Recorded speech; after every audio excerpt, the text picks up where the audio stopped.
Another workday begins at TerraCycle in Trenton, New Jersey. The staff, mostly young and attractive, is committed to the main business here, innovative recycling. But then there's the side business. Is there sex in the office? Not right now. At TerraCycle, business and pleasure absolutely mixed.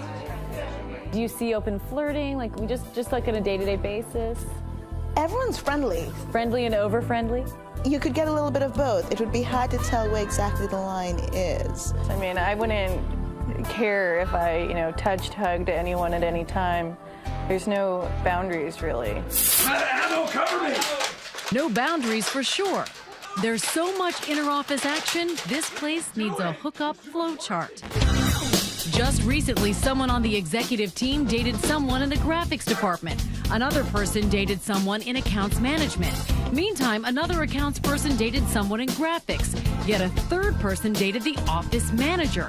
Meantime, someone in product design was dating an intern. It's obvious. Sex at work, or the romance at work happens. TerraCycle founder and CEO Tom Zaki has one golden rule on office trysts. You can hook up with each other if you want. Yes. Be respectful of others, but there are no written guidelines. You just can't create policies for these things. When he started TerraCycle out of his dorm room 10 years ago, there were wild parties at the so-called intern house. It led to 2 known pregnancies. Check out the body painting. Today, as the company has matured, things may be somewhat tamer, but legends still abound. It's well known that this conference table has supported a lot more than fourth quarter estimates. Stacey, you were talking earlier about your friend. Someone I know had sex in the office. Someone you know really well. Somebody I know kind of well. What did your friend say it was like? Was there something extra fun about it? It was just kind of an opportunity that arose, and excuse the pun. They being the passionate person that she is. My friend took advantage of it. Is it okay to have sex in the building?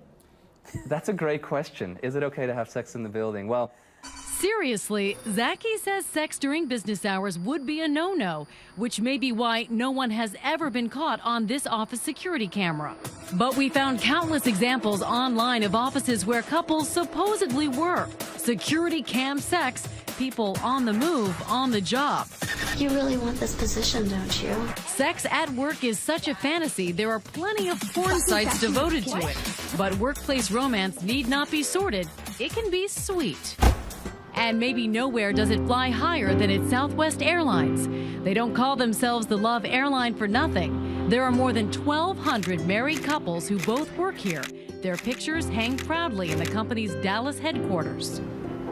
We are a love couple. One is Colleen and Kevin Russell. She's in finance, he's in cargo. Together, they're in love. I did something I've never done before. I asked him out over an email. I sat at my desk holding my hand over the mouse, just thinking, can I do this? Can I do this? Is this okay? It was more than okay. 8 months later, they were married. Southwest is totally supportive of the love couples as long as the pair work in different departments and neither manages the other. thankfully, we're at a company where it is okay to fall in love with who you fall in love with. But whether it's for a long time or just a good time, there are rules for office romance. If your career is important to you at that organization, then you have to think about how that might be impacted. Caitlin Friedman has written several guidebooks for women in the workplace. Her top 3 do's and don'ts. Number 1, do take it seriously. Workplace romance can have consequences for your reputation. It makes people uncomfortable. Even if they say they're okay with it, they're not. So number 2, don't have public displays of affection. Trust me, nobody wants to see it.